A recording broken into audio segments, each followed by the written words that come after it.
Alright, and we got one other vehicle I really want to show everybody. I actually just got this the day after my birthday, so September 3rd I went and picked this up. I've been trying to get this car for 10 years. So a little bit of the history on this car. This was my dad's very last race car that he really drag raced. At one time it had an L89 aluminum headed big block in it. I want to say it's probably 427, 454 with the snowflake heads, all that cool stuff on it. And let's just say back in the day, he had a lot of fun with the car. So he said this is one of the cars that actually really kind of scared him. But just to give you a little bit of what it is a 69 Rally Sport. But it's not just any Rally Sport. This is a paint delete, or, you know, slash code. Really quickly, we'll get load. You'll see there's a slash B. So it's a powder blue. This is the original tulip panels. You can see powder blue. It does have a remote mirror. Like, this car has like a crazy amount of options on it. It was a vinyl top, black vinyl top car. It still has the spoiler on it. It's got the small spoiler. It's a very early car. As far as I can tell from all the ones I found, this is the earliest one that I've been able to find, because it's a 68 car, or 68 build date,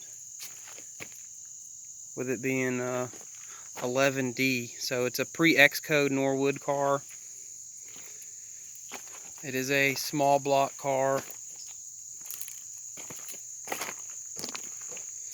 I mean, it's pretty rough too. The sad thing is, it's been sitting out of field. The guy that had it, they ended up getting it, had it for 10 years, and it was sitting outside. And don't get me wrong, we can do worse, but she's pretty rough. I just put on a set of 14 rallies on the front. It's got a set of little 15s on the back, 15.7s. Some of the more weird stuff about this car is it is 12 bolt, 5 leaf, 331, positive traction, rear end under it. Once again, a real RS car. Somebody had somewhere in the time decided to paint that tail pan black.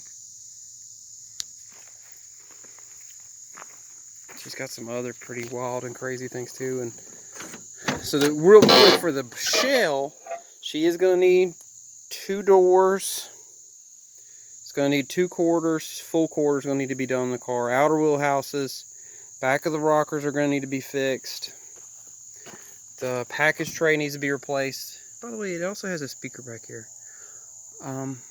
It's going to need the filler panel. The deck lid's ate up on the inside. The floor trunk pan's completely gone. The floor pans are not much better, but it's still fixable. It's not the end of the world.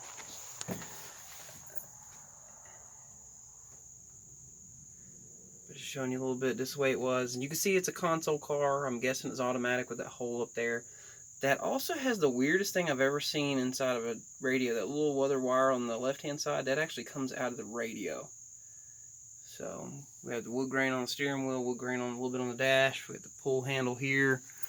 She is a vanity car. Rear mirror, once again, you have the remote mirror on that side.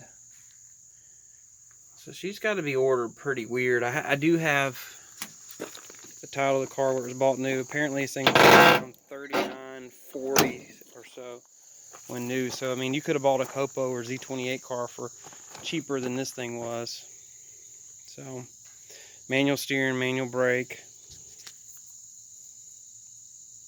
Here's the Rally Sport vacuum can. But if you like seeing cool cars, this does make number 5, so now I do have 5 first-gen Camaros, 2 Rally Sports, and then 3 bug-eye cars, a 67 Rally Sport, 69, 68, 68, and 69. So this one is a blue interior car, dark blue interior.